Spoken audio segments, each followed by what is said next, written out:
7, 6, 5, 4, 3, I can't hear her. 2, 1.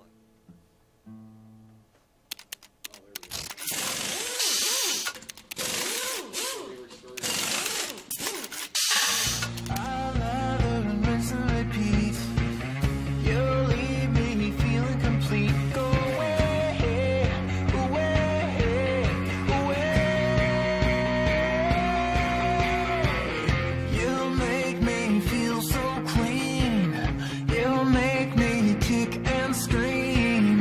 You'll make me, you'll make me, you'll make me feel so clean. You'll make me feel so clean. You'll make me kick and scream. You make me, you make me, you'll make me feel so clean. Oh, you make me, you make me, you make me feel so clean. You'll make me, you'll make me, you'll make me feel so. Hi, and welcome to the Underground. I love you. Hey, welcome to the Underground. Happy love you Friday, too. everyone. Yeah. Well, we're up in the ceiling here. Yeah. There we go. Lower myself Look at down that. a little bit. I like Luke's shots. Always makes us look high. I know. At Hey, least it's better than the shot where our body looks huge and our heads look small. I like that shot. Yeah. It draws attention away from my face.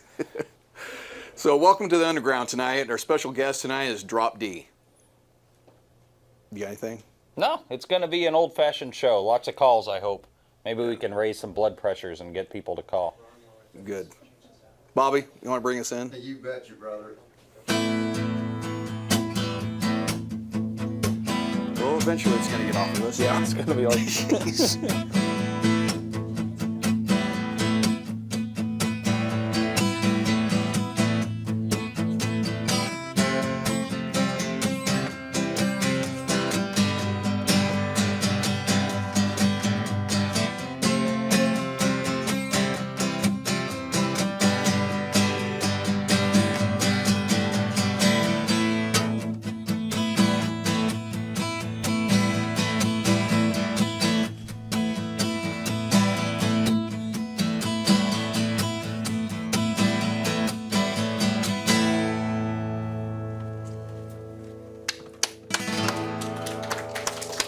Oh, thank you, everybody. Thank you.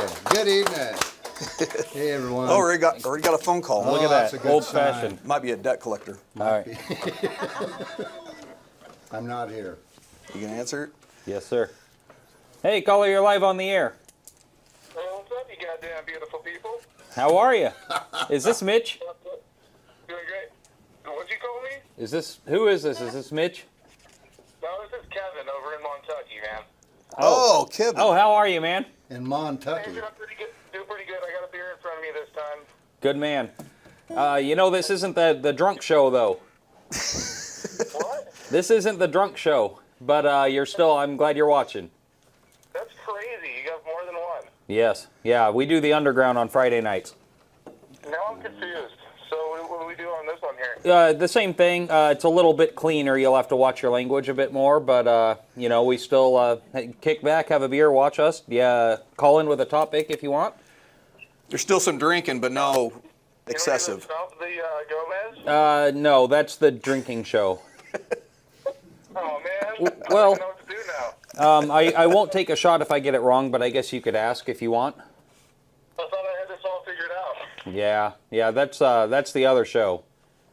Oh, man. Well, you better tell them when the next show's going to be. Yeah, we don't know. It's probably going to be not this Saturday, but the one after. But that's still up in the air on when our next bartending show is going to be. They need to give their livers a break. Yeah, we have to give our like Mike said, give our organs a break. I'll still attempt to answer your trivia question if you want, though. Well, I don't know how clean it is, though. What, your trivia question? Yeah. Hey, maybe you should save it for the bartending show then. Maybe I should. All right. I'll check back with you. All right. Yeah. If you have any topics or questions during the show, feel free to call in, man. Sounds good. All right. Have a good night, guys. All right. Thanks, Kevin. Take Have a care. good one. See ya. Bye. Yeah, by the way, if Mitch is out there watching, man, please call in because I dropped my phone in a mud puddle this week and lost all my contacts. So That did sound like him at first. it did sound like Mitch for a second. Yeah. But anyways, miss that guy. So Bobby, what are you up to? Oh, not 5'7", shrinking every day. Yeah? Yeah. I thought it Did was the just knee your have pants. something to do with that? Yeah, it did. Yeah, I've Took been a few limping inches around, off of him. Straight legging all week. Yeah. And I've been healing. And Before it looks too good, you need to take some pictures and we can show them to everyone on the air. right, Yeah. right. And I'm going to jump right on that tonight. I'm going to go home and take off my pants and have my wife take pictures of me. If you I don't, mean, of my knee. Yeah, and can you send them to us so we can put them on air? Oh, you know I would. Yeah. Yeah. And I know you would. if you don't, if you don't knock off the smart talk, I could just do it right now. Oh, let's do it. I'll hold you up Go and ahead, pull your go pants ahead, down. buddy. You know, at 57 years, smart talk's all I got left. Because he can't run. So, Hobby Lee. I believe. Did you think of me when you were on your long walks? This man takes long walks like you wouldn't believe. He walks all over the country. And it's like, oh, that was the morning jaunt. That's because he Yeah. can never remember where he left his car. That's true. Just keep walking around until I find it. Yeah, I actually bruised the bottom of my foot this week, so now I can't even walk. Oh, man. Well, I can walk, but not very far. So. How do you do that? Just from I walking? have no idea. Huh. You know, after you hit 47, I mean, everything starts going downhill. How many times are you going to hit 47? Every year. That's like the keep fifth hitting it year over and ago, over, isn't man. it? It's scaring me. Yeah, I was scared to step off the sidewalk, man. Break my hip. Hey, So- did I, before we get started, I have a question for you, Mr. Mike. I heard that you quit drinking coffee this week. Yeah, I did. How do you feel? Well, yeah, I'm doing all right. It's been pretty hard. Had a headache for about 3 days. I didn't even hear Brood went out of business. No, they didn't. They didn't. No, Connie, I guess, went off the caffeine too, and it's not as bad as what I went through because I was having 6 shots before the show of caffeine or espresso. So did you have some serious withdrawals or Not really, just a headache. That's I pretty know. much it. for Yeah. 2 days and 3 days. 3 days? Yeah. Wow. Yeah, it's probably the worst. But anyways, enough about myself. Let's Well, I'm drop proud D's of you. here. That's Well, why thank you. That's quite an accomplishment. It's almost like smoking cigarettes, but not quite as bad. Yeah, man, that's awesome. Well, thanks, I Bob. wish I could get off of coffee, but I'm not going to try. Yeah. No, don't look at me like that. I'm not going to try. Oh, okay. So, Drop D's here with us, and he's going to sing, I keep wanting to say Yellow Submarine, but it's the Submarine. Yeah, what's that about? Is it about a family member? Or? Original song. Oh, of course not. No, I'm not going to say anything about what it's about. It's interpretation. Okay. All right. All right. Okay. All right.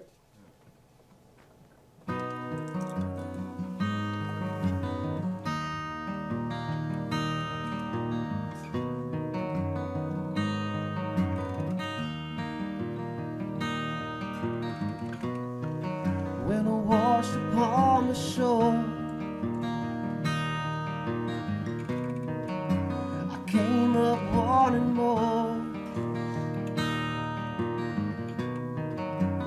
One thing is for sure, here's the outer door. I wanna ride on my submarine, take me where I ain't never been. I wanna ride on my submarine underneath the sea. I had it figured out, left with all the doubt underneath the tide.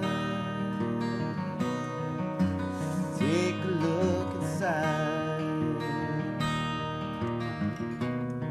I wanna ride on my submarine,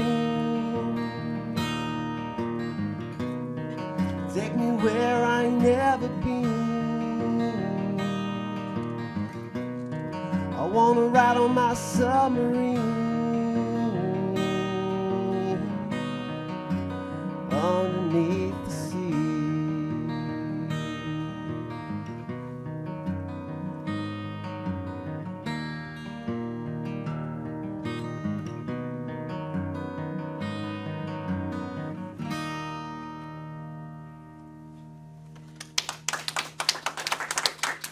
Right on. That was Good job, Dan. Very nice. You want to come on over here? I like the guitar on that. Isn't that beautiful? Yeah, it's nice, soothing, rhythmic. You know, was. That's the first awesome. time I'd heard it, I was so drunk I didn't remember that I'd heard it until he was already into it. A good song. How you doing, Dan? Yeah. Hey, brother, Hey, Bob. how you doing, man? Doing That well. was great, man. That was Thank you. awesome. Great guitar work. Thank you. That was awesome.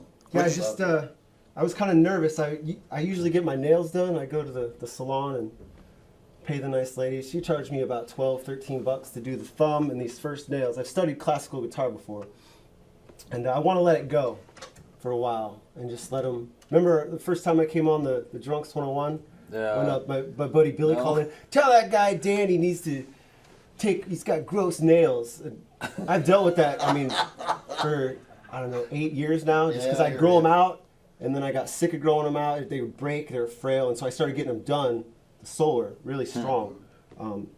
But my thumb is still pretty big. These two finally came off. I got one that I'm letting grow out. Hopefully it'll fall off one of these days. And then you know what I'm going to do? I'm going to go bowling. That sounds like a good goal in life. Yeah. I can't go bowling. I stick my fingers in there and it just gets stuck. And I You can got a hurt left myself. hand, right? Why? Don't they have Not- Don't they have women's balls? Bowling balls? Yeah, Just get they're- one of Oh, those and then bowling, you- Depends yes, on who you're yes. talking to. Yeah. Yeah. So then they're made for fingernails. You threw me off on Oh. that question. I What bowling alley are those Yeah. women's balls at? must be in LA There you go. or Thailand. Yeah. So how old is that song that you wrote? I wrote the guitar on it.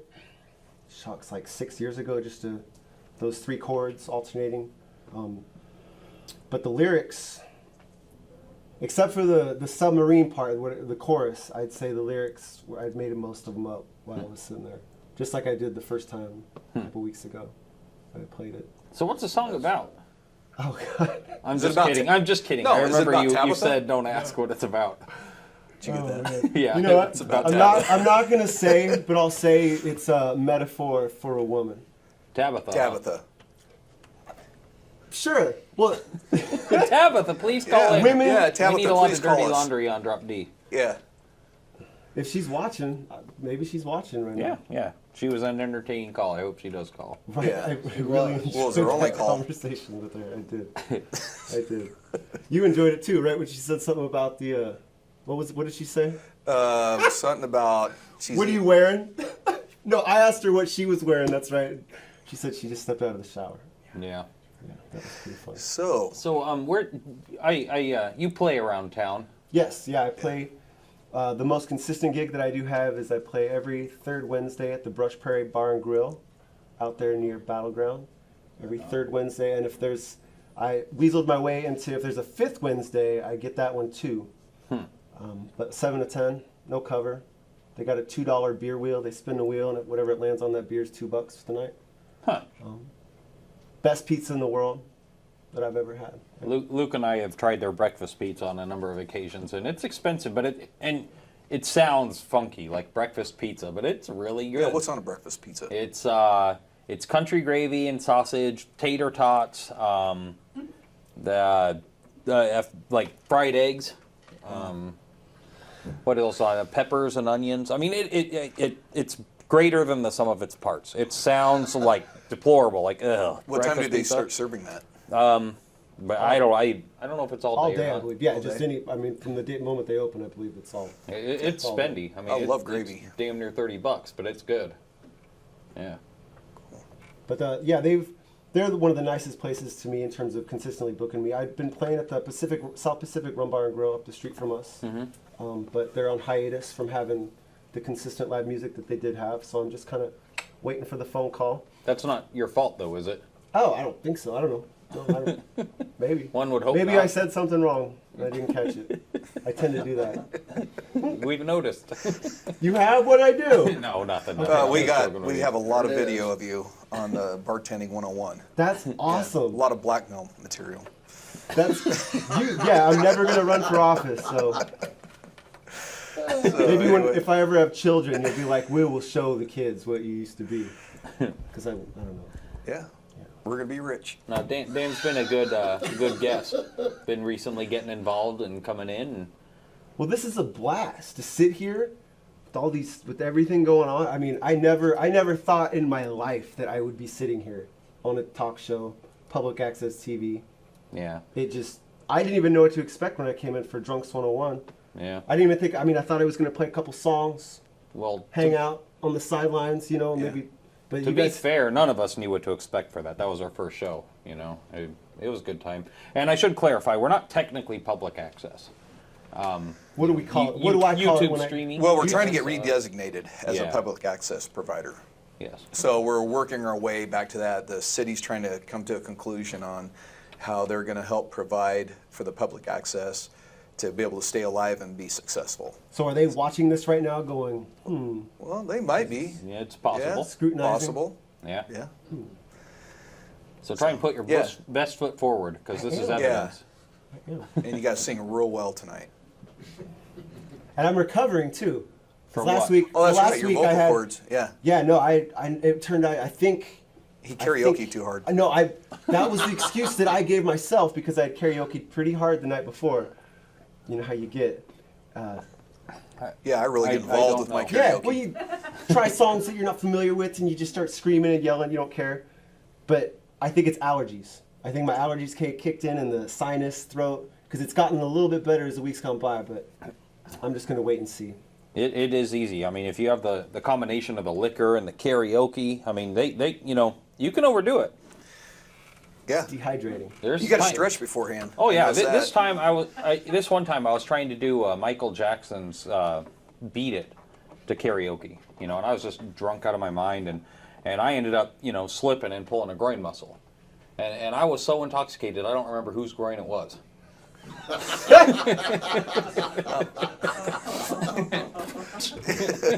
We need a drummer. This is Where you got? Maybe we need another song to recover from that one. Yeah.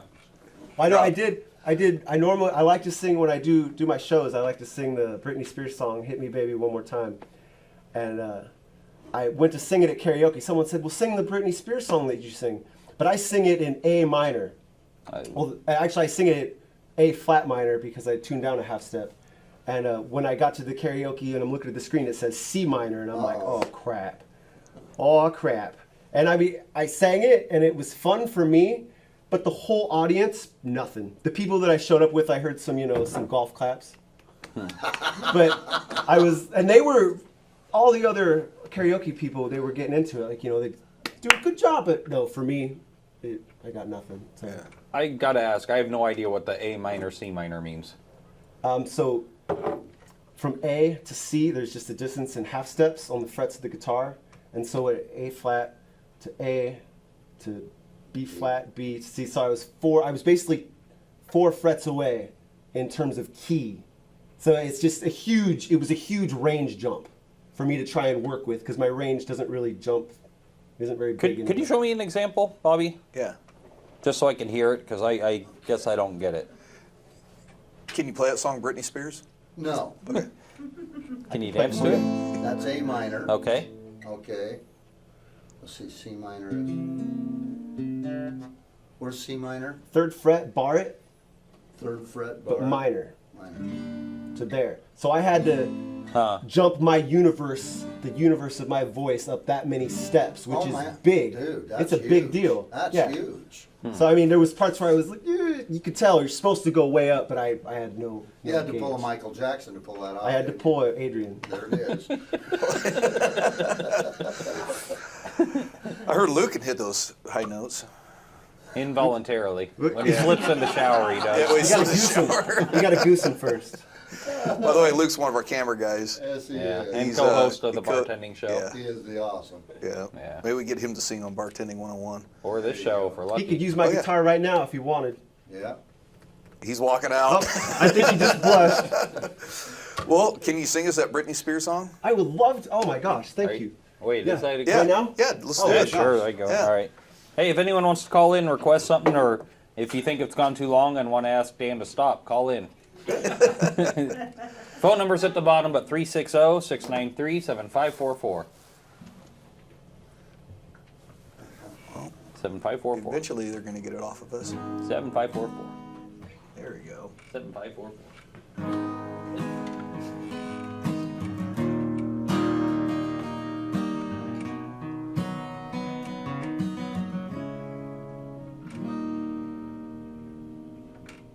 Oh baby, baby, how was I supposed to know that something wasn't right here? Oh baby, baby, no, I shouldn't have let you go. 'Cause now you're out of sight, yeah, show me how you want it to be. Tell me, baby, oh, because I need to know my loneliness is killing me. And I must confess that I still believe when I'm not with you, I lose my mind. Give me a sign, or hit me, baby, one more time.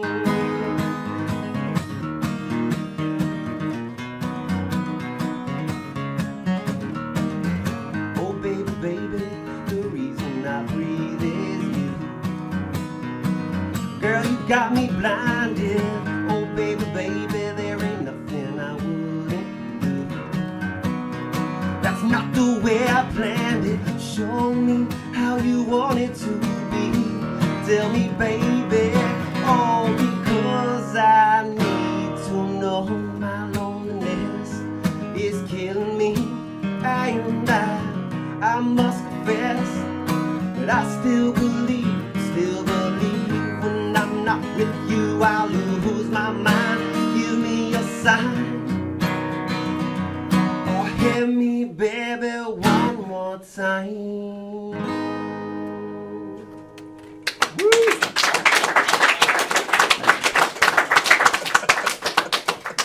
That was much better than I thought it would be. Yeah, I loved it. I don't mean it to sound that way, because when I say much better than I thought it would be, it sounds like you're saying, well, it's better, but I still didn't like it. But it was good. I was impressed. You know, it's kind of like when you did the rap song on the guitar. It was, You you made know, that comment, yes, you said it. I didn't know. I think the best, after playing rap music in a bar once, there was a guy there. He came up to me. All he heard was me playing rap songs, and he said, I'm a 55-year-old Republican from Texas, and I hate rap music. But I love what you just did. And I thought, wow, what a generation gap. Whatever. That's a compliment. Yeah. Well, you want to play us a rap song? Sure. Is it clean? No. I can do my best. Okay. Yeah, Let's try play your it. best. Let's play it. And then we'll bring Michael up here. Well, let's see. Where should I go with this?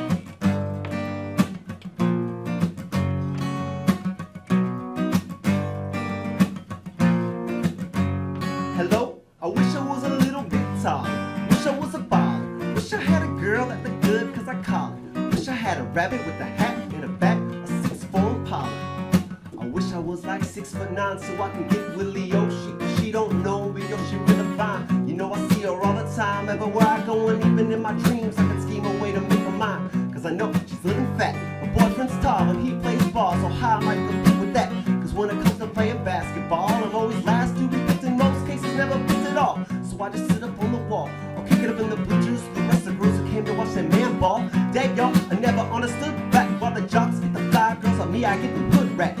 Tell them scat, skittles, bottle, got with a bottle, while with hospital for talking that mess. I confess, it's a shame when you're living in a city that's the size of a box and nobody knows your name.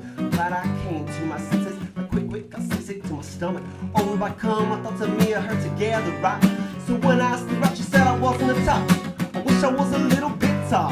Wish I was a father. Wish I had a girl, cause you know that I call it. Wish I had a rabbit with a hat in a back, a 6-foot pop. I wish I was a little bit tall. Wish I was a father. Wish I had a girl, cause you know that I call it. Wish I had a rabbit with a hat in a back, a 6-foot pop. I wish I had a brand new car. So far I got this hatchback. Everywhere I go, yo, I get laughed at. When I'm in my car, I'm laid back. Got an 8-track and a spare tire in the backseat, but that's flat. Do you wanna know what's really whack? Can't even get a date, so what the fuck you think of that? I heard the prom night was a bomb night with the hood rats. You can hold tight, but roll on my Figaro. When I'm in my car, I can't even get a hello. So many people like to cruise Crenshaw Sunday. Might as well get in my car and go. You know I like to take that 122 to the 105. Get off and tell me when you can be alive. Cause it's hard to survive when you're living in a city and these goddamn girls keep passing me by. She look fly, she look fly. Make me say my. I wish I was a little bit tall.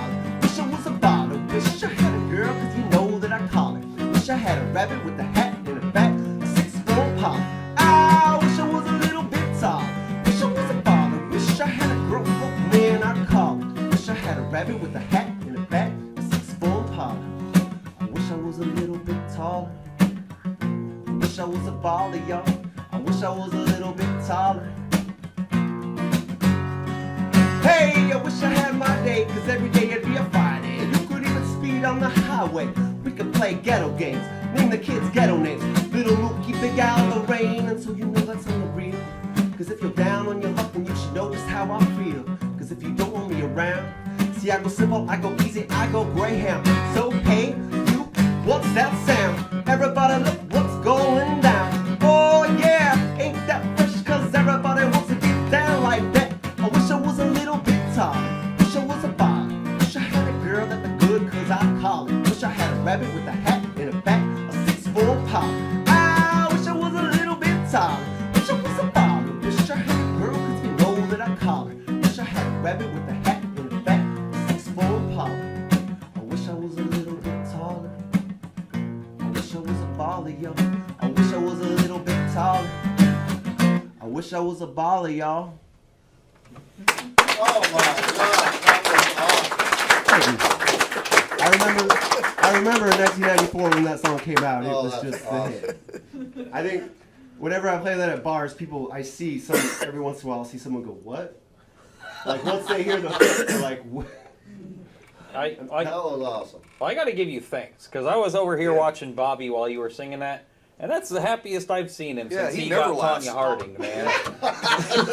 What did you say? Since he got Tanya Harding.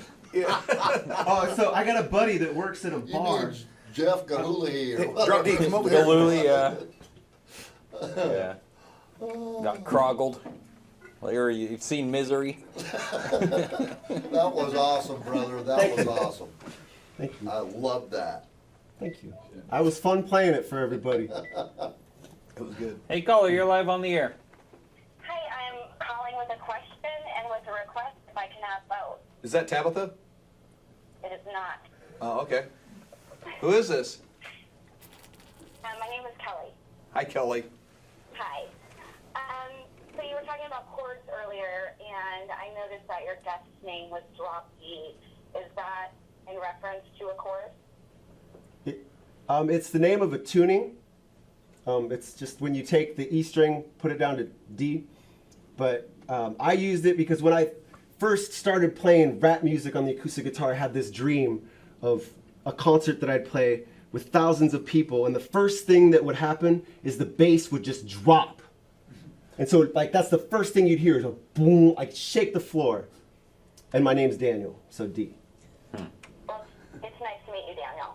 Hi, it's nice to meet you too. Do you have time to take a request? I can try, if they'll let me. Yeah. Well, we want to. Well, Yeah, I got you. For you, Kelly, we will. weekend, so I'm hoping you'll say yes. So what is your request? Do you know Bad Fish by Sublime? I could probably muster that one out.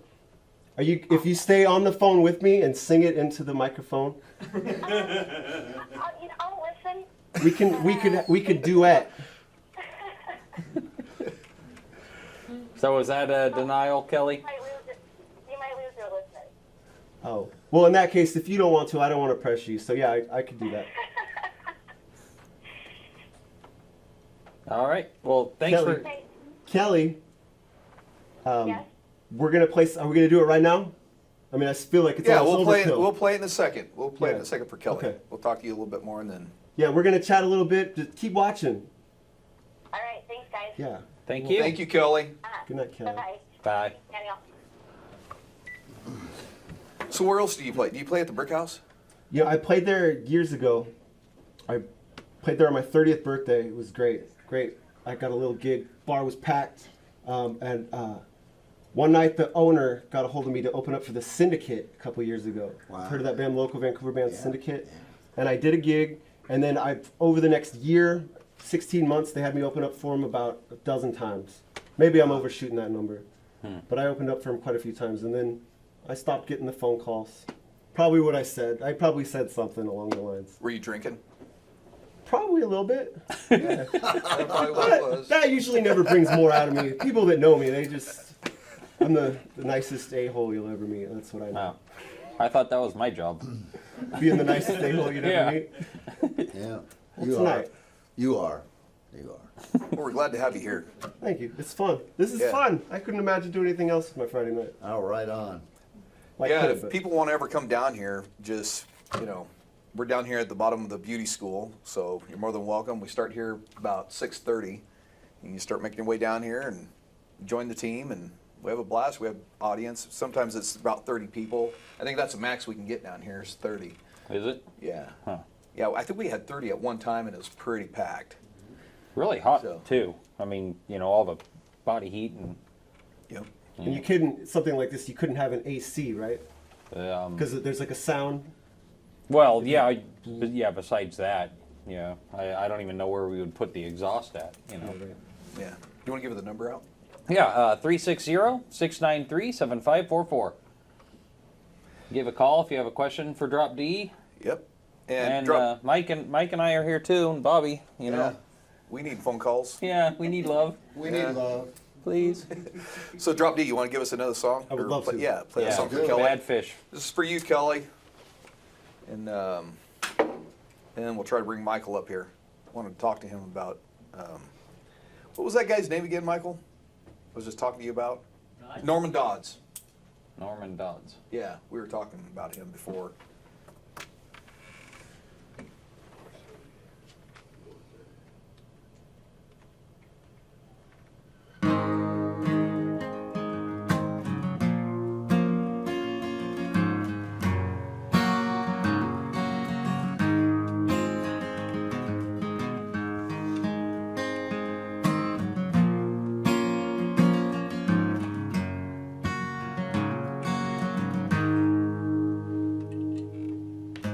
When you grab a hold of me, tell me that I'll never be set free. I'm a parasite, creep and crawl, I step into the night. 2 pints of booze,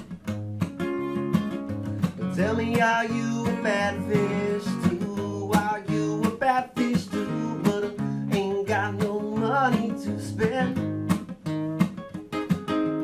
Well, I hope the night will never end.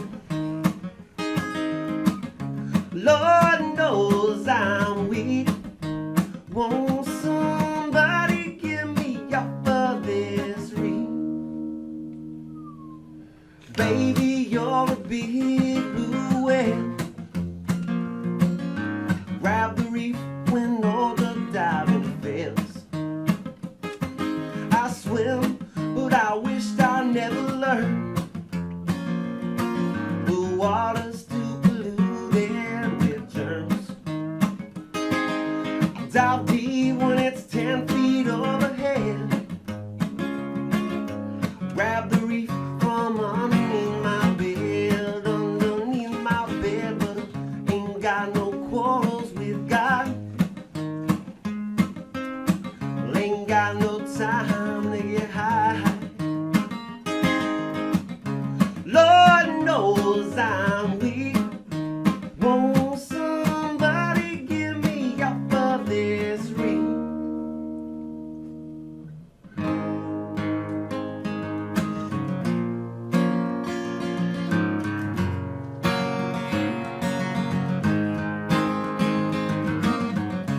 got no money to spend.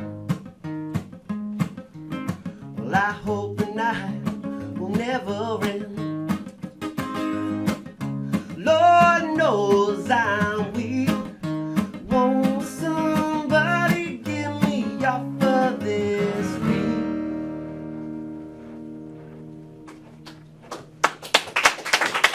Thank you very much.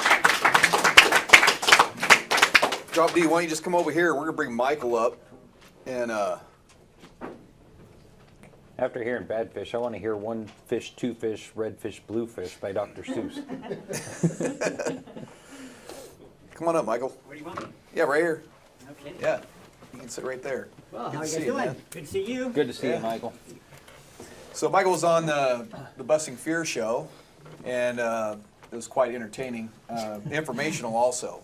But that raised a question in my mind about Norman Dodds, because we had you on here, what was it, about 4 months ago? 5 months Back ago? when we were Yeah, back when we were on the air at the old station. studio. Oh, yeah, yeah. Yeah. And I wanted to, we were finishing up some information about Norman Dodds, and I just wanted to ask you some questions in regards to what's happening right now with Norman Dodds and all the information he had with what was going on back then and what's happening right now. Can you kind of... Well, maybe we need to set the stage, at least, so Okay. people can understand what we're talking about. So, in fact, I was just thinking about this as you brought up. It's Norman Dodd, D-O-D-D is the guy's name. Oh. And he was in the chief congressional, this is where he became famous. Really. But first of all, how did you know Norman Dodd? I met him through an individual that lives in Oregon by the name of Ron Sinceri. Was in contact with him, and I was doing investigation back then. I was a young man, so this is 35 years ago, and I was interested in, people talk about who's running the world, and they always say, well, they this or they that. Sometimes you have to figure out, well, who are they? And I had heard through the grapevine that he had an idea just who they were, who was actually behind all of this stuff. And basically what we're talking about is there a central managerial directing body that's directing these world events? So if we look at something, go back in time, look at the Bolshevik Revolution. Who was coordinating all of the funding? So we know that Trotsky went to the Soviet Union, or what became the Soviet Union. He was carrying something like $20 million. It was given to him by Jacob Schiff. And we had the sealed train that went through Germany, which was arranged by the Warburg family. And so who was coordinating all of that stuff? So revolutions aren't just the downtrodden that rise up and overthrow, like what Karl Marx was saying. It was orchestrated and engineered, and who were the engineers? So that was the question that I had. And so I had heard that Ron Sinceri had been in a meeting with this guy by the name of Norman Dodd. Well, I knew of Norman Dodd because of reading that I had encountered, and probably one of the most famous quotes was when he went to the Ford Foundation. So what happened with Norman Dodd was he was appointed as the chief congressional investigator of a committee of the United States Congress, which was interested in investigating the tax-exempt foundations. We're talking about the large tax-exempt foundations like the Rockefeller Foundation, the Guggenheim Foundation, the Ford Foundation. And in the conduct of their operations, would there be any activity that could be considered un-American? And so they were investigating this, and he goes to I'll just give the one example of the Ford Foundation. The Ford Foundation, Rowan Gaither was then head of the Ford Foundation, and he said to Norman Dodd, he said, I thought perhaps off the record, I know you've made some requests for information from our organization. I thought perhaps off the record we might have a talk. And you can tell me why the United States Congress is interested in investigating foundations such as ourselves. And then he went on, he said, I want you to know that here at the policy-making level of the Ford Foundation, we operate under certain directives which emanate from the White House. Would you like to know the substance of those directives? And Norman Dodd said, sure. And he was told, well, our grant-making capability is put in motion to so alter life in the United States that it can be comfortably merged with the Soviet Union. And when he said that, Norman said, I was almost ready to fall off the chair. But he said, well, in light of what you've just told me, many of your grants make sense. I see what you're doing because it becomes apparent once you understand what they were trying to do. So Norman Dodd then, he's somebody that back in 1929 was working for Bankers Trust, which was one of the Morgan banks from J.P. Morgan. And he was somewhat critical, and what happened is he witnessed the collapse of 1929. And previous to that, saw Henry Morgenthau Sr. come in and liquidate all of his family's funds and invest them in U.S. securities. And so he knew that Morgenthau knew something that saved his family something like $7 million back in dollars of that time. So he said he ultimately was led to try to figure out what had actually caused this. So here's an individual. He said, I had met him in 1980. So at that time, he said he had invested something like $400,000 in his lifetime, investigating and trying to understand what's going on and who's doing what and how this whole thing works. And so that's what led me to that discussion. So your question again, what would you like to know? Well, before we get into that, we're going to do a commercial here. Okay. We need to, let people know about our sponsors Sure. and stuff like that. So, but I would prelude to this the discussion. My question is I want to know what's like what he was going through back then. Mm-hmm. What is he doing? Where are they at right now to bring this? To bring Closer. the United States to Closer. closer to their Closer. goal. Closer. Yeah. Yes. How soon do we have before break? How far are we, guys? We got 10 seconds. All right. So, and anybody wants to call in, it's 360-694-7544, and to request another music request from Drop D. I was trying to get that in. You speak very eloquently. Are you a teacher? In a sense. Yeah. Okay. Yeah, I was gonna say you've got a very good way of. Told you, I watched those people. And you have a great way of singing. Thank you. That was when the bitter rap songs. You know what? You know what's different about it? Even though you're rapping,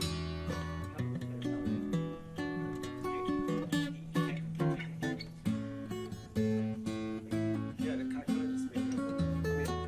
It starts. I don't have a concrete way of doing it. I know this is a great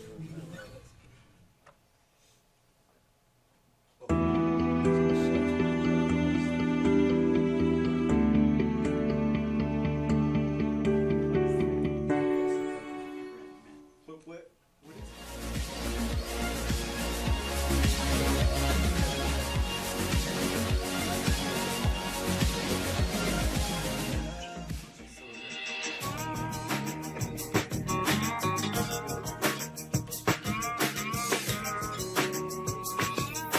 Hi, and welcome to Brood, your local cafe and pub.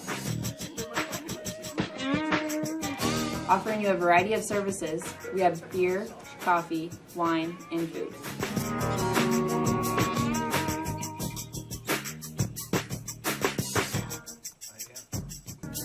You can find us on Facebook at Brood360 and online at broodcafepub.com.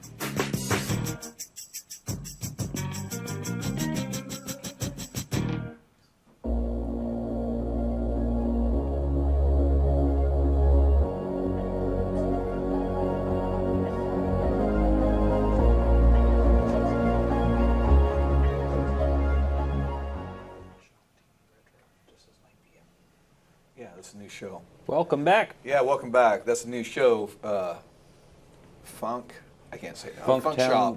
Oh. I almost said Funky Town, and Sean's like, don't say that. Funk Put it Shop in TV. your head. It's a new show that's going to be airing on our streaming Tuesday at 9 o'clock. So stay tuned for that. Our first show is going to be this coming Tuesday. Well, it caught me off guard because that commercial played without the max headroom effect. It actually looked smooth, which is kind of unusual. Got it all formatted correctly. Yeah, it's not jumping around, stopping, and yeah. So- Looks like a Chinese film. I guess I had a question, or you had. No, so anyways, yeah. go ahead. Did you have a question you wanted? Yeah, mine was, it seems like, men usually want power to gain something else, like money or sex or whatever. So what are they trying to do all this control for? Well, that's actually an interesting question. So when you look at, and most people will look and say what they're looking for is, this is all greed. They just want, money and what power and whatever. So we're talking about people that control trillions. So it's not money. They don't need money.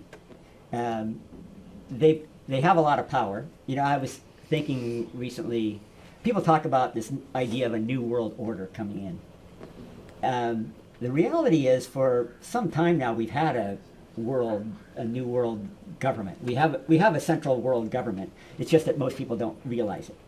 There are, I can tell you, it reminds me of there's an old corporate saying that if you work for a corporation, there's a meeting going on somewhere in which the outcome of that meeting is going to determine your life, and you weren't invited. Well, these are people that are having meetings. They're deciding what's going to happen in the future, and we weren't invited, and the newscast crew isn't invited, and we don't know exactly what they're up to. But you can tell that it is centrally controlled. Years ago, I was in a seminar with an individual who's a major, some people know Major Ed Dames. I was talking with him, who is an intelligence officer. He's somebody that actually debriefed presidents, and he's had quite a bit of experience. And so one of the questions we were asking him is, who's running the world? And he said, when you look at what's really going on, he said, the people that you have to watch for are the people that can get on the phone and call Sumitomo Bank and tell them what to do. And he said, that's the kind of level that we're talking about. So when you look at the Fed making decisions, who's telling the Fed what they need to do and what not to do?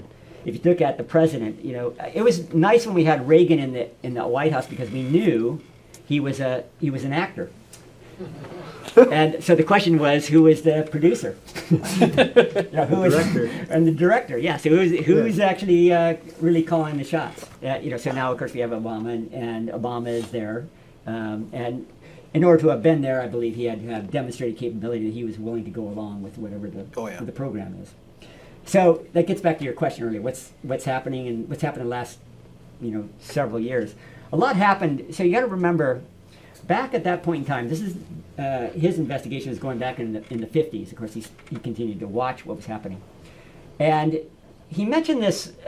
There's a philosophical point. He said there's when you look at a country, he said there's an inescapable law, and he said it's this: when you look at the condition of a people, their condition is a function or is caused by the wealth that they have created is being put by other than those who are involved with its creation. So let me say that in simpler terms. Yeah. So basically what's happening is wealth is created. There are those that take control of that wealth and direct its use. For example, let's say in a simple example, we can take wealth that's produced and turned over to government. And then from that government, that wealth is put in motion to do, who knows, bring about wars, bring about, whatever that they want to bring about. So when you look at a society, then there are those that have learned to control the wealth and direct its use. And directing its use can bring about all kinds of things. So part of what you're looking at is you have a system of wealth transfer. And it's not about, and this is the other part, it's not really about ownership. It's never about ownership, it's always about control. Who controls the wealth? And so in this case, what we have is a situation where there are individuals that control trillions of dollars. They can determine which economies can rise and fall, who's going to do what. And they've continued to advance their power. I want to interject something. Sure. The other day we were talking about who the wealthiest people are in the world, and Forbes always tells you who the wealthiest people are, but there's people that are more wealthier than what you're shown. Yes. And I heard the other day, I almost have to check myself to be able to say this number because it seems so unrealistic. But the Rockefellers are worth, it came out $400 trillion. That came out 2 weeks ago. 400 trillion. 400 trillion. Okay, so now, but that's not one individual. That's like a group or a. No, that's him. That's their family? Their family. family wealth. Yeah. Okay.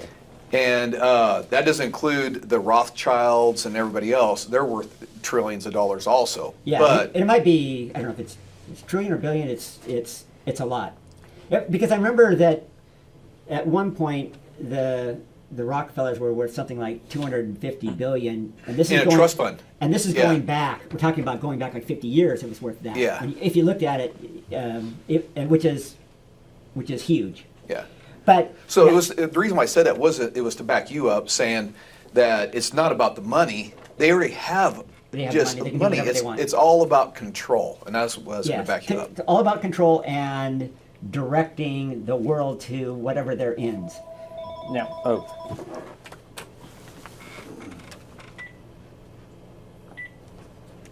Hey, caller, you're live on the air. I don't sing. So Hey, this is Heisenberg. How are you guys tonight? Yeah, we're it's doing good. well. How are you? How you doing, buddy? Good. Right before Mike said the Rockefellers, I came in with my mind, and I wanted to see if you guys could expound more on that family, as far as them having ties with the Kennedy family and all the oil rights back in the day.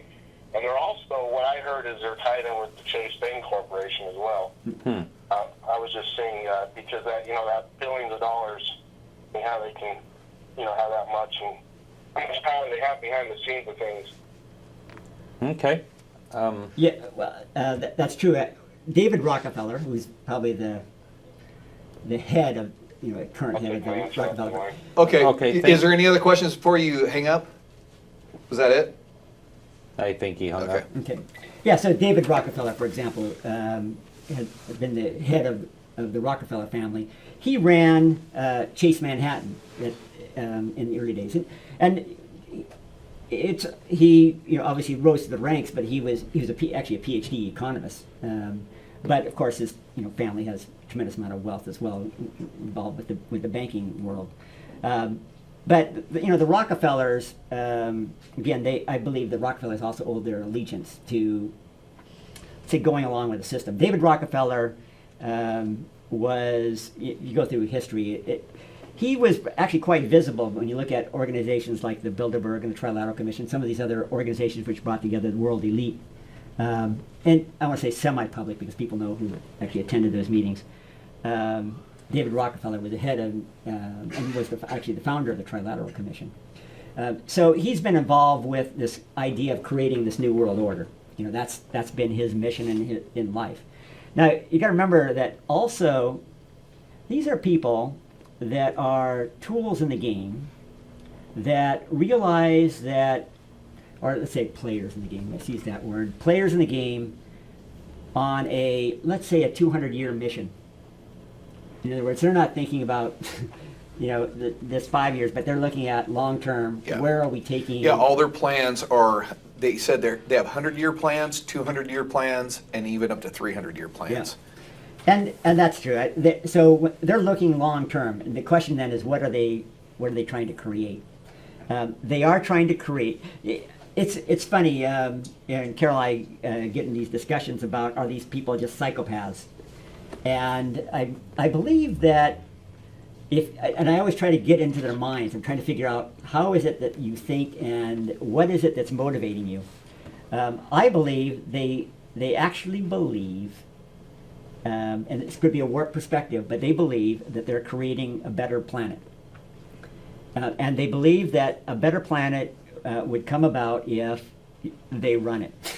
Of course, I think the same thing. So, Yeah, that was a question I was going to ask. Is it almost like a benevolent dictatorship where Yes. almost like a parent to a child? It's like, well, I know better than you, and I'm going to take care of you. So yes, just kick back and more let like me do an it for you. oligarchy. So there would be a ruling class, and then they need workers, and they want to guide how the direction of the Yeah. planet, and they think they can do it better. Now there's certain things.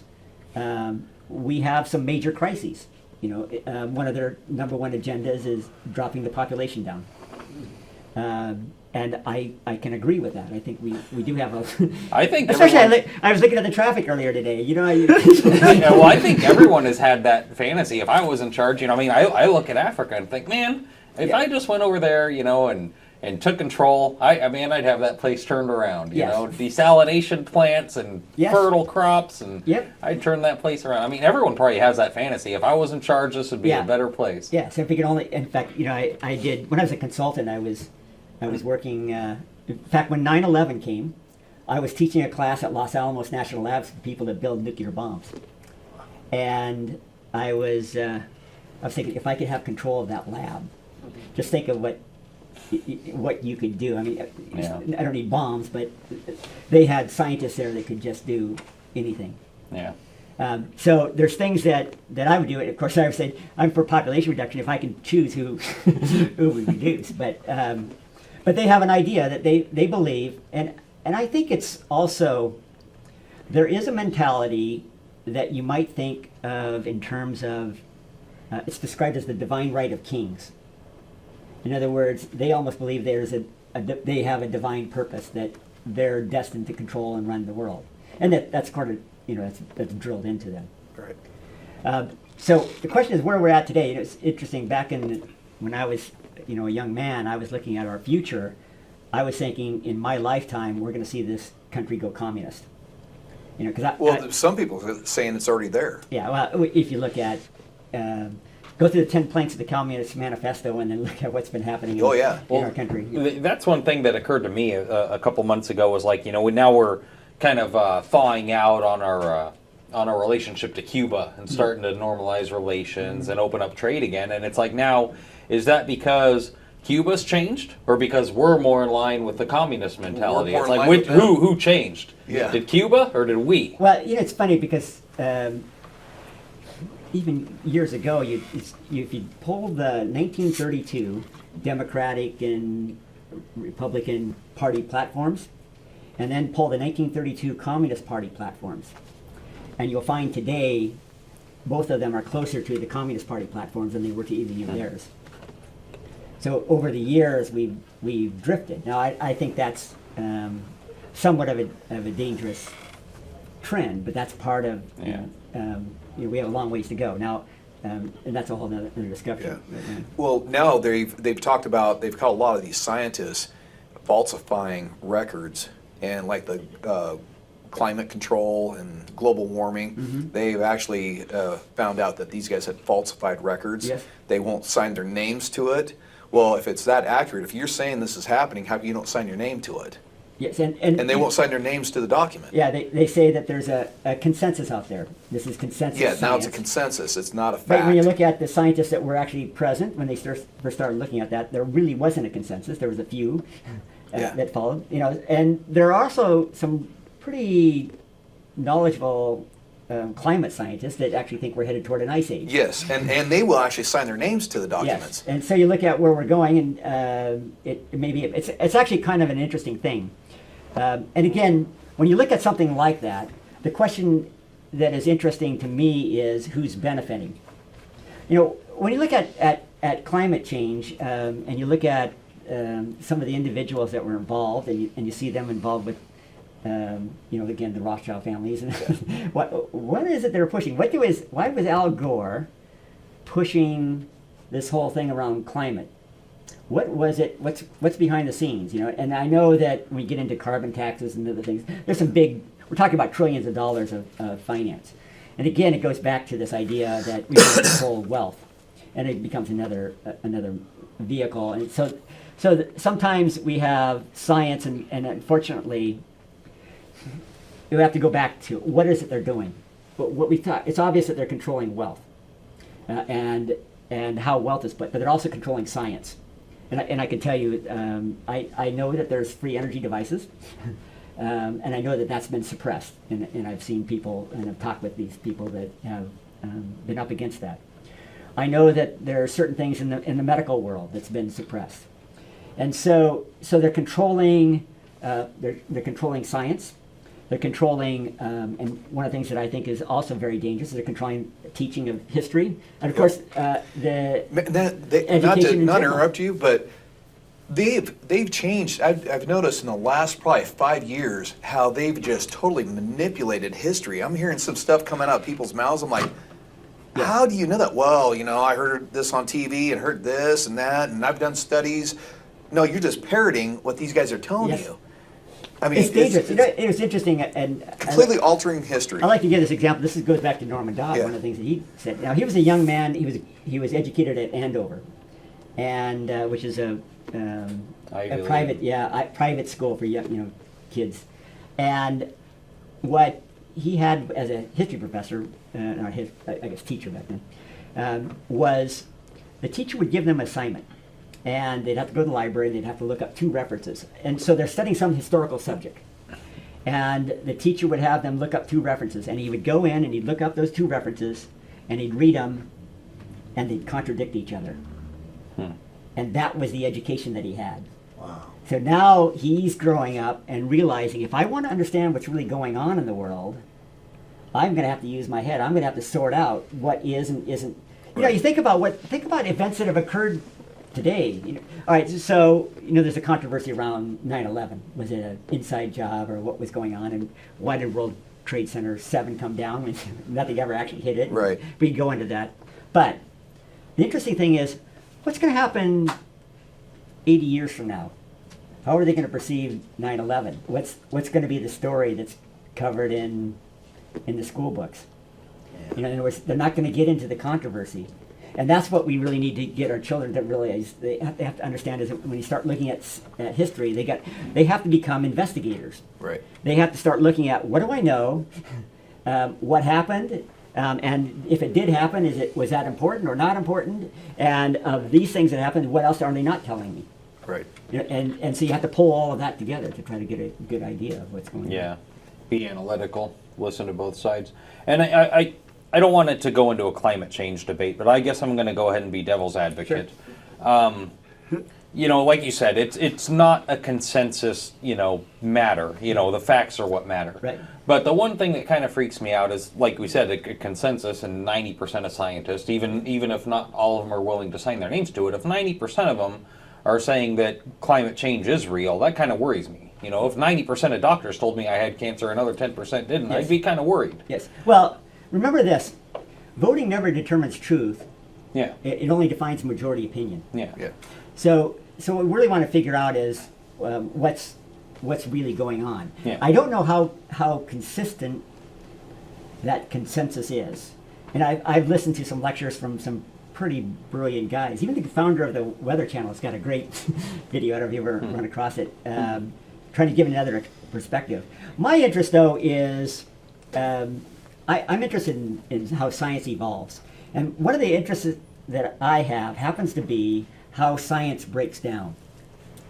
And now, when we talk about science, and you learn about it in school, you're thinking about, here is the scientist who is studying, the world and trying to understand, as I described, the nature of reality, or the nature and understanding of the universe, in an objective, unbiased manner.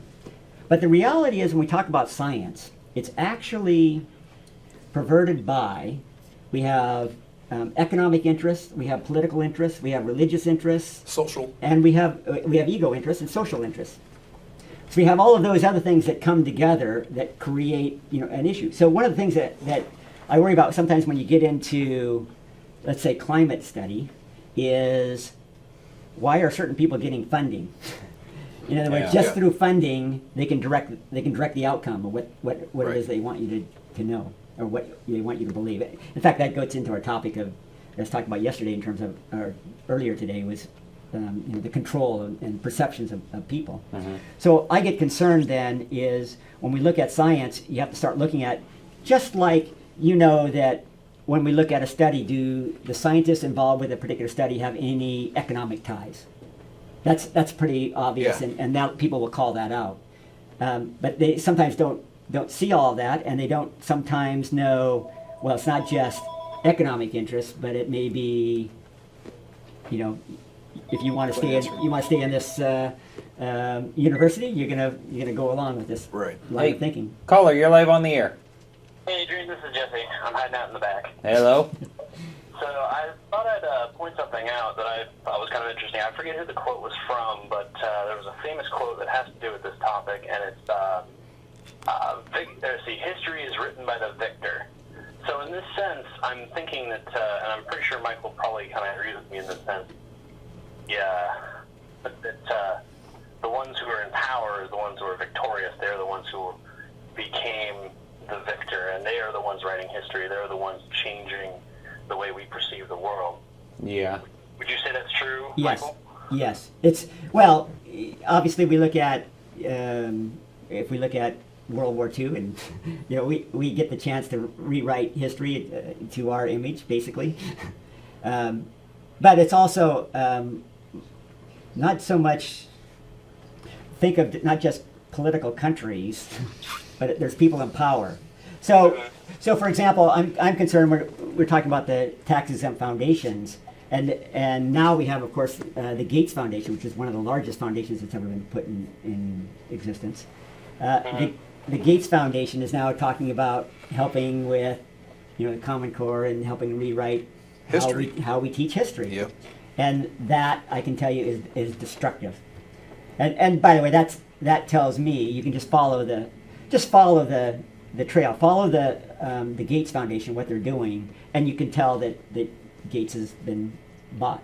Well, I say bought. He's coerced. He's part of the program. Well, no, he's all part of it. His father Right. was, I can't remember what he was, what was it called? Part of the genocide.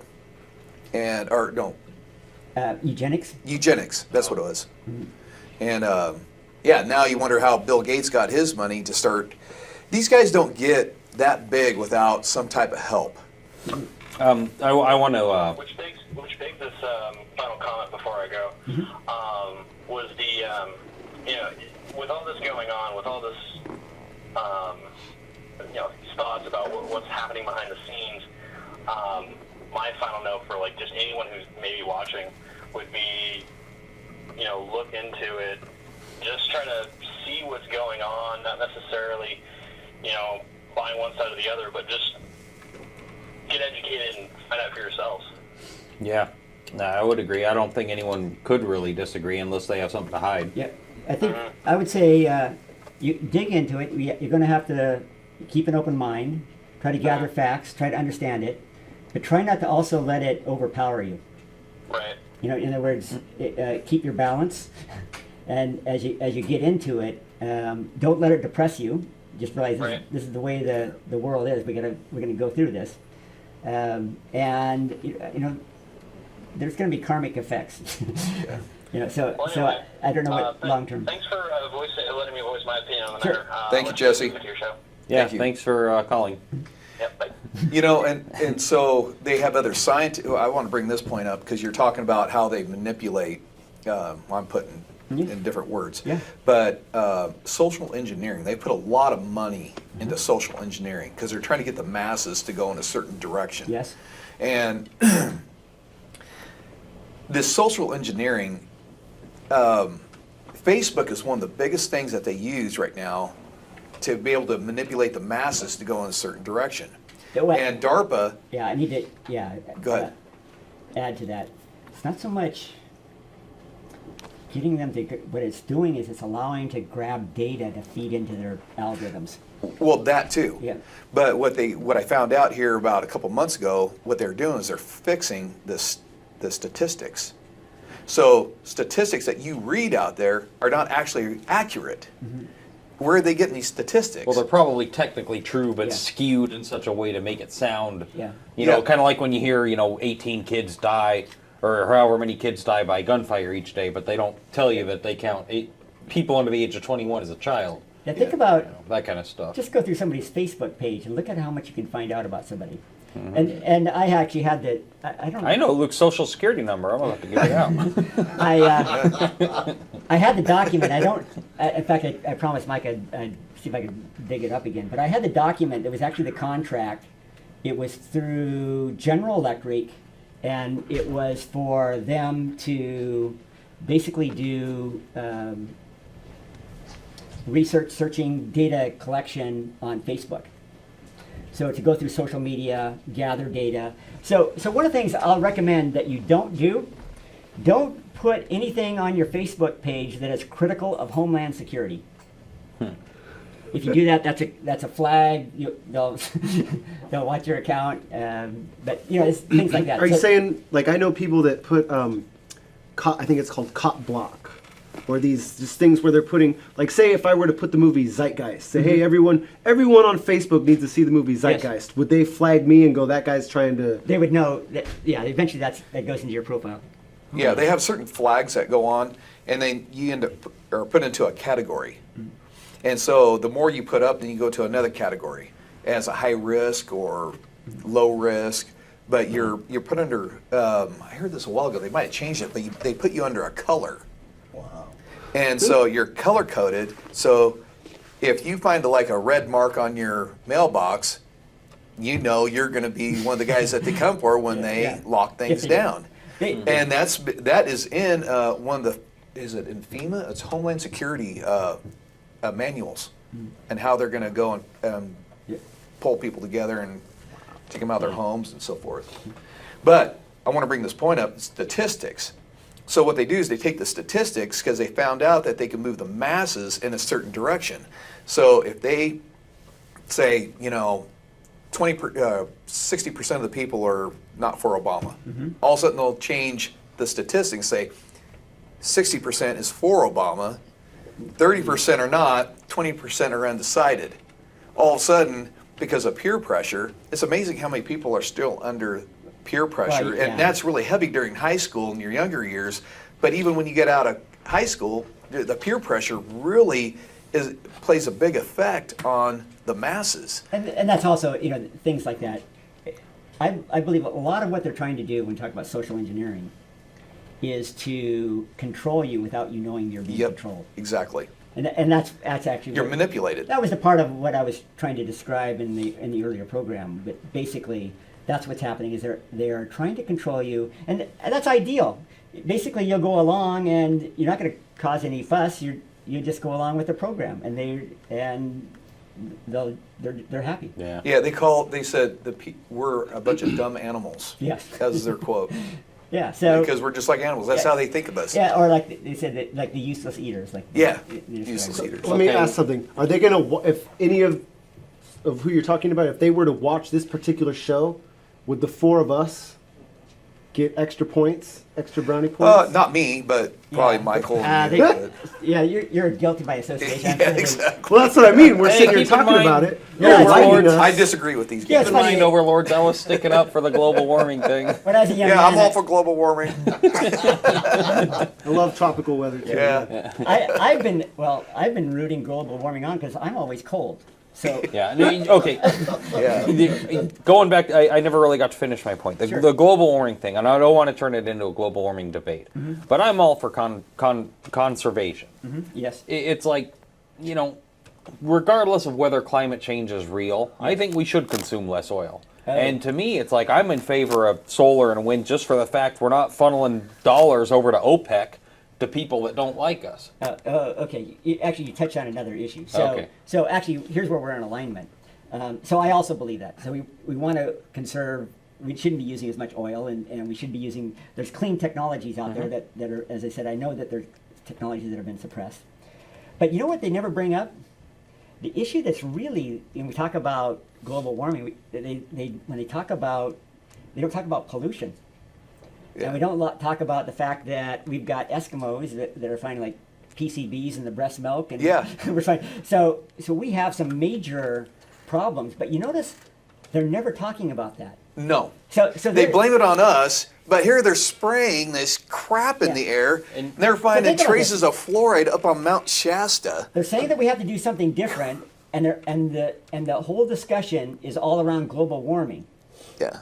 They're not talking about we've got to do something serious because we're losing the planet and we're getting near the point where the pollution level is getting so high we're not going to be able to turn it around. And they're the ones that are doing it. Yes. So why is that's the interesting thing to me is the conversation. Why are they not having that conversation? 4 trillion tons they spray a year. 4 trillion tons. Here's where I think you and I are really going to agree. Now, you look at the root cause, I think our environment could sustain pollution we pump out if our population was at a reasonable level. Right. Now we keep going up billions and billions of people, everyone pumping out their own, carbon to their CO2 and whatnot, and the environment can't handle that many people. You can't handle it. I think ultimately it comes down to population, but no one wants to be the bad guy that tells people, you're having too many kids. That's a really inconvenient truth. Yeah. Yeah, but the thing is, People are having too many kids. what I've read about science, that's what goes back to the scientists, the false documentations that they're putting out there. The documentation I'm seeing, it's not us that's causing the problems. And no scientist will put their name on the document saying that we are actually the problems. And that's why I say I'm totally against depopulation. I am actually for populating. And I'm against these big corporations that are polluting. Yes. These corporations put out more pollution than all the people in the world. They pump out, I can't remember how much. I want to call bullshit, personally. You can, but when you read up on it, that's what you find out. But we're always stuck with the information that they give us. But those factories are pumping out that pollution to supply goods to the population.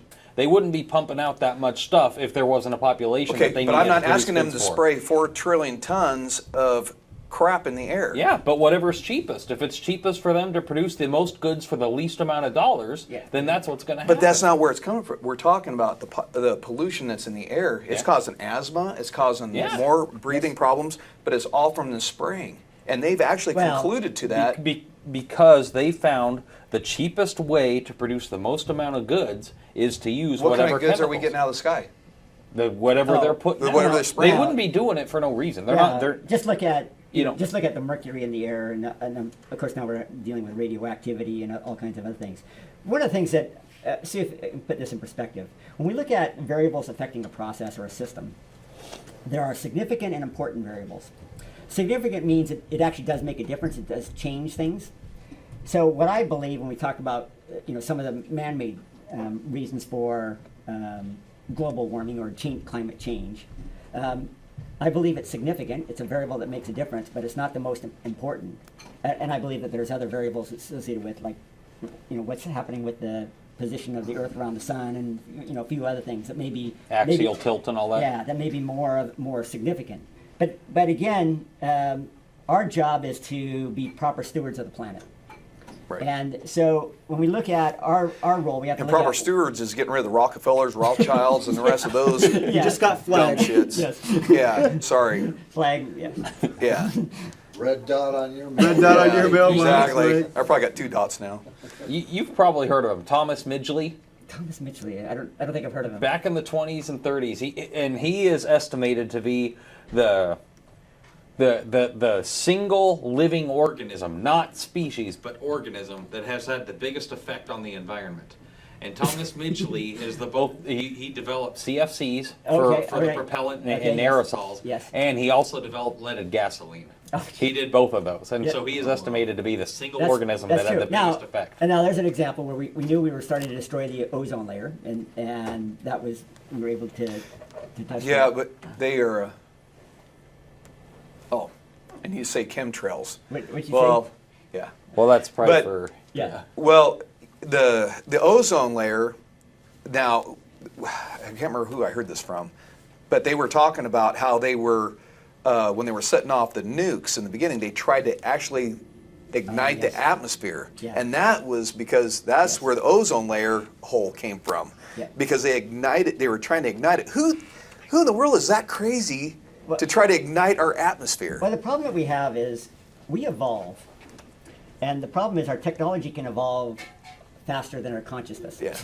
And so, it's like the analogy people talked about nuclear weapons were similar to having, children in a sandbox with handguns. And, it's one of the problems that we have is our technology can advance faster than our maturity levels. And so we can do some stupid stuff. And one of the problems that sometimes scientists, this is where they get in trouble. This is where, for example, Monsanto is going to get in trouble. Or going to hurt Well, us. hopefully, pretty Yeah. soon. Well, the problem is that they think they can control everything. They think they understand all the variables, and they don't. And so what they're doing with GMOs eventually is going to create havoc, but they're not yet aware of that. I don't mean to interrupt you so many times, but Monsanto's, you got to go back and look at the history of Monsanto's. They supplied Agent Orange. Yeah. I got your microphone. They supplied Agent Orange during the Vietnam, and they are the biggest supplier of what they're spraying now. Yep. Yeah. So anyways, go ahead. Carol was talking about, asked me to talk about Eugene Maloff. One of the things that was interesting, do you remember back in 1989 when Fleshman and Pons came out with cold fusion? It was a bit before my time. I was in 7th grade, I think. It's front page news and a big deal. And actually, when I was at Los Alamos, so there's one of the physicists was there in the audience and said it wasn't that great of a paper, but they were blasted. And one of the things that happened was after that, many people couldn't reproduce the results, but there were a lot that did. And like the Toyota family, from car company, they put like $25 million and actually took those guys to Japan, and they continued the research. Labs all over the world have been continuing that investigation. Well, what's interesting is MIT did a study, and they investigated. You got to remember, they were talking about putting maybe $25 million of U.S. funds into cold fusion research. And that would have taken 25 million out of their 300 million that was going to hot fusion research at MIT. Oh, I got to ask, what's the difference between hot fusion and cold fusion? Is like hot fusion just basically hydrogen to helium like our sun? Yes, and cold fusion is room temperature. Huh. Generating excess heat. Well, the interesting thing is Eugene Maloff, who was doing the investigation, he had the original data from MIT. MIT came out and said there's no over unity, there's no excess energy produced, and published that, and that basically squashed it. You never heard anything more about that in the newspapers. MIT falsified the data. He showed the data before, and then the data after. They moved the lines. They moved the line that showed significance. They moved it down, so it showed that it wasn't significant. And so, and that's the kind of thing that you would see. And you've heard me say this before. We look at the world of medicine, and that's another field that's being controlled. They don't play nice, and when we look at organized medicine, it's like organized crime, and everything that you would see if there's a mafia running it, that's exactly what's going on. Yep. When you get into energy, they really don't play nice. People have lost their lives doing research into alternative energy. It is bad. You can do solar. You can play with wind tunnels and windmills and all that kind of thing. But don't get into anything. You run over unity, you're in trouble. Yeah, I read a book by Tesla, and he said when he came up with a alternative energy that no human would have to rely. They could actually be their own source of energy and go anywhere. You could go to Mars. You can go wherever you want, and not be subject to any other source of energy. Yep. And they shut him down. Yeah. And because they were controlling it. So energy. So remember, I said they want to control. Well, that's another area. They want to control energy. Obviously, fundamentally, controlling energy is a way to control the world. Yep. So by directing the use of energy and controlling how it's used is a significant aspect of what they're trying to do. Yeah. And so their whole way of thinking is to actually gain control. Not the wealth, is to gain control. And that's what goes back to Saul Alinsky. That's a book that Rules for Radicals. You guys have got to read that, and it will show you their game plan. That guy came out of Germany, and he came to the United States, and he said, nobody will accept communism unless it's under a different name. And they would change it to liberalism. And they hijacked the liberal party. And he said the first thing they have to do is get health care in for them to start setting in order the communist agenda. And also in there, he talks about from there they will be able to control the population from there. And he said what they have to do is they have to bring in under 500 million. That's the perfect number for them to actually have control over the people. Not to have control of anything else. It's all about control. and that's a perfect number, and that's on the Georgia Guidestones. Yeah, I think it has to do with also the Yeah. sustainability of the planet. How can you sustain it in perpetuity? You know, like right now. Well, we're- sustainable to their agenda, not sustainable just for the earth. Because what they said is, back, it was written in 1917, it was Agenda 21, it's called something Hill. It was a document that they wrote. And before it was, Agenda 21. Like, it was before Agenda 21, and then it became Agenda 21.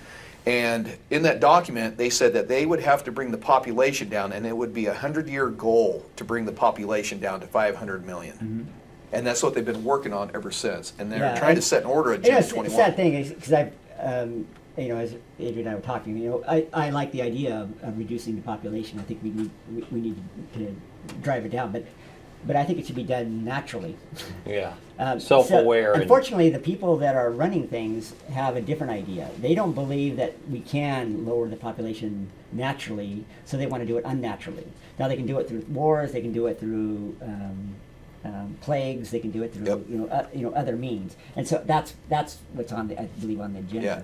Well, now my daughters were going to school down in Houston, and they ran into one of the guys that was a psychologist. But there's different levels of psychologists. He was one that was dealing with the brain, and they were doing tests with other people, and his wife had taken a chip. And he told her, goes, this is the only way you're going to make it. There's only going to be 500 million chips that are allowed, that are given out. If you don't have this chip, you cannot trade, you cannot survive without this chip. They already have it all planned out. And my daughters were like, man, I saw it, Dad. It was right behind her ear, and she goes, man, she's been trying to scratch it out, and it's underneath the tissue. Yeah. Yeah. Yeah. Unfortunately, one of the problems is they're using their wealth for projects like that to control things. You know, as I said, they're engineering the population. They're trying to do things, and I don't necessarily think they have our best interests at heart. Not at all. They do believe that they have the best interests of the world, but that's their warped perspective. Of their world. Yeah, and unfortunately, you know, I think they're violating certain, you know, fundamental spiritual principles. I think they're violating those. Yeah. Well, I think we need to wrap this thing up. Well, we need to bring you on again soon. And Drop D, I'd like to hear another song, and then Bobby that'd can be probably great. take Yeah. us out. What are you going to sing for us? I'm gonna sing an original. I thought maybe some of your girlfriends would be calling. It's probably all this lighthearted chat that kept them at bay. But Michael, thank you. I noticed it for drove coming our on. audience away. Mike, you're awesome. Yeah. You are And once again, everybody, check us out on fetv11.org. We got some more other past videos where we had Michael on and some other guests that are very knowledgeable in this area. So please check us out. If you want to get involved, please call us 360-693-7544. And we're going to try to start a news show here pretty soon. We're trying to get the graphics together, and we're putting a crew together to start having a daily news show. And so we're working that direction. Thank you for watching us. And Drop D is going to give us a song, and then Bobby's going to take us out. And always good to have you here, Bobby. Thank you, brother. I'm here Yeah. too. Oh, have a and always good weekend. to have you here. Oh, I was just looking at the TV up there. I like your Don Juan, you know, show Yeah, your you chest know. hair look. Looking good. You know what? I Forgot my I chain. don't know if anybody said anything to you tonight, but that is a great shirt on you. Well, thank you. That looks really There. good. Don. Appropriate. Yeah. Do We it. need to get Two one more of those gold buttons. chains. That's my That's what you need. Yeah. The Ron Jeremy look. Yeah. All right. Thank you, guys. My little friend. This is a song I wrote called Wishing Well.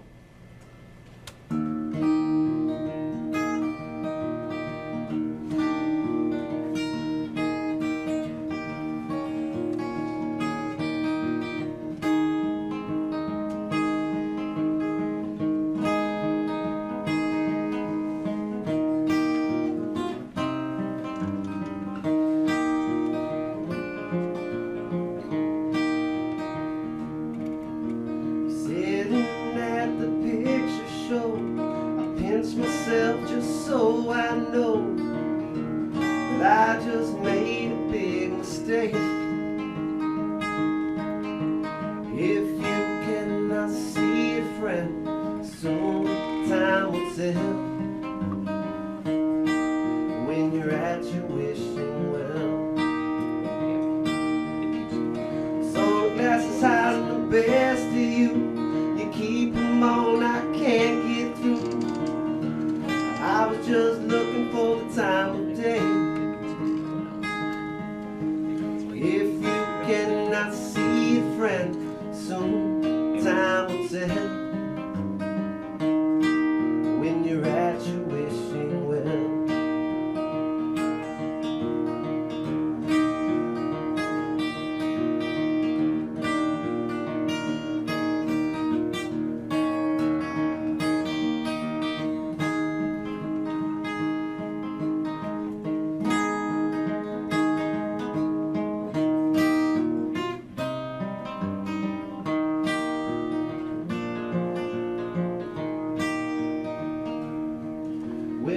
someone is taking you for a ride.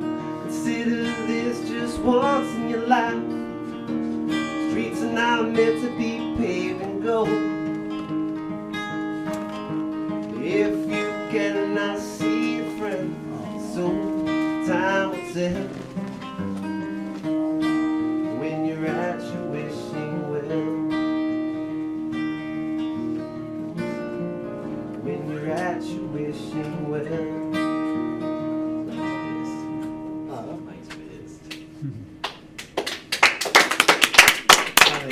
In the show. That got cut off, didn't it? Yeah, it did. Wow. Michael, I'm sorry I kind of got that deer in the headlights look there, but I was kind of like, that could be the cause of global warming. Now, I don't remember what law it is. One of the laws of thermodynamics is time moves forward. Sist nås vi har nyheten att det svenska succébandet Swedish House Mafia lägger ner. Medlemmarna som arbetat tillsammans sedan 2005